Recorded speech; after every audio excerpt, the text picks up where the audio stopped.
So right mga boss, mga sold kong katambay. May project na naman po tayo dito na isang Sniper B1 na may bawang spaghetti o ano ba yan? Pasikanto no ano? Pakasotangon. So yan, pinagkakalas na natin. Tinanggal natin yung kanyang harness, sidadisect natin mga sold kong katambay. Ayan. So maliban doon, meron pa tayong pinagbabaklas dito na puro pabigat sa kanyang andar. Ayan. So ayan mga sold kong katambay ha. So bali ang battery nito ay sumabot na lang ng 5.1. So di na mapaandar. Yan, so may dalawa siyang relay na gamit. And then mayroon siyang ganito pero wala siyang MDL. Yan. So ito siya mga sold ko katambay, mayroon din siyang ganito. Pero wala naman switch. Ngayon tinagal natin lahat ng pabigat sa kanyang wiring. So lilinisin natin yan, no. Yung sinatawag nilang spaghetti pababa ng pababa, pataas ng pataas. Alright. So ngayon mag-install tayo ng bagong battery. Ayun na yung kanyang lumang battery. Check natin kung ilan yung voltahe niya ng battery ito.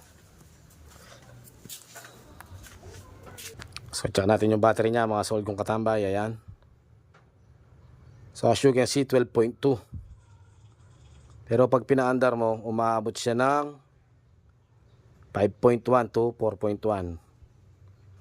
Yan o, hindi man umaandar kusang bumababa yung ano ng battery. Oh. So ibig sabihin mga boss, mga sold kong katambay, grounded na yung battery nito. Ayan o, naggaganyan-ganyan lang siya. O yan o.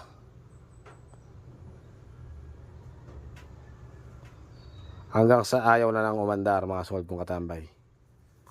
So yun lang mga sold kong katambay ha. A few moments later.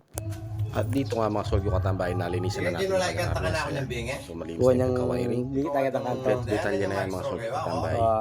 And then i-testing na natin yan. Mamaysa na natin yung kanyang mga clearance mga sold kong katambay. So na siya, malayong malayo na sa dati. Wala siyang maraming pabigat. So let's go. Baba lang. Mami nga albiyan sa sariling po tambing.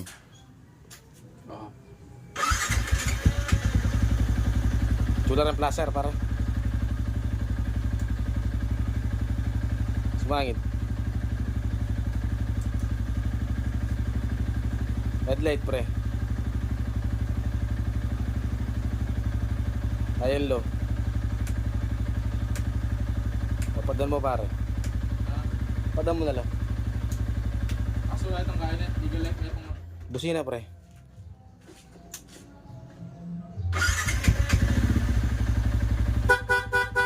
O sige pre.